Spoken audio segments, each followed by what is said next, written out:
душанбе шаҳри сохтмонҳост. биноҳои нав ба осмон сар мекашанд, вале бо афзудани теъдоди иморатҳо шикояти шаҳрвандон низ меафзояд.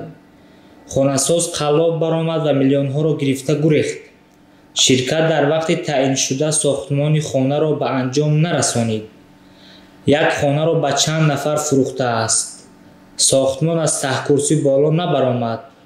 сифати хонаҳо хеле бад аст ва монанди ин шикоятҳо зиёд шудаанд. миёни ин сару садоҳо қарори раиси шаҳри Душанбе Рустамӣ Эмомалӣ ба тасвиб расид, ки чуноне коршиносон мегӯянд, сохтмонҳоро дар шаҳр ба танзим медарорад ва ба бунёди иншооти муосиру хуштар ва комплексҳое ки инфраструктураи муосир доранд мусоидат мекунад. мувофиқи қарори нав, минбаъд ширкатҳое ба сохтмони биноҳо ҳақ доранд, ки гардиши солонаи молияшон аз 10 миллион сомонӣ кам набошад. барои силсилаи сохтмонҳо доштани 50 миллион сомонӣ талаб мешавад.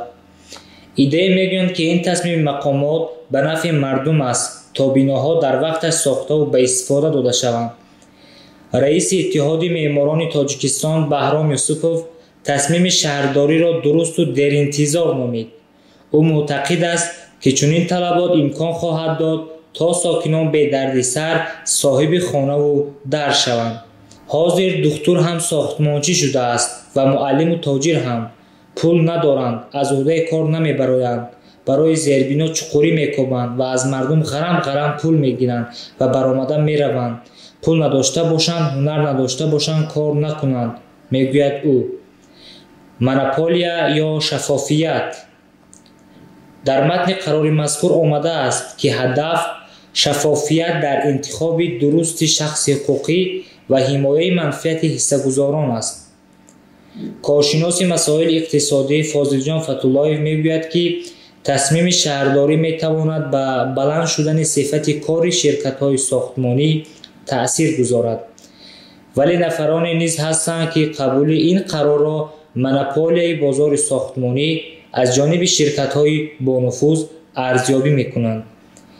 ҳимояи ҳуқуқи харидорон кори хуб аст, аммо ба назари ман ин тасмим бо мадади сохтмончиёни бузурге, ки дасташон дароз аст, гирифта шудааст. ин соҳа низ ба монополия табдил мешавад. ширкатҳои хурди сохтмониро аз бозор хориҷ мекунанд ва хеле нафаронро аз кор маҳрум, гуфтааст ба Озодӣ иқтисодшинос Абдуманнон Шералиев. ӯ роҳҳои ҳалли масъаларо чунин баён мекунад: ширкатҳои суғуртавиро бояд вориди кор кард ё маблағи кафолати 10 миллион муқарраршударо каме поинтар бурд. ҷараёни гирифтани пули муштариёнро низ зери назорати шадид бояд гирифт.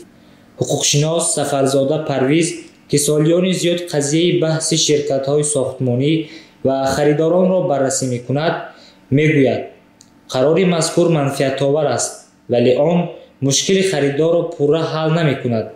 шаҳрдорӣ бояд фурӯши хонаҳоро аз таҳкурсӣ манъ кунад. пешниҳод мекунам, ки аввал 50% корҳои сохтмонӣ дар бинои навсоз иҷро шуда аз ҷониби комиссия қабул карда шавад, баъдан фурӯши хонаҳо ба роҳ монда шавад. ин метавонад роҳи ҳал бошад. чаро чунин шуд? ҳукумати Душанбе пайваста тарзи сохтмон, тарҳи биноҳо, набудани инфраструктураи лозимаро дар иншооти тозабунёди пойтахт зери танқид мегирад, ки он асоснок аст.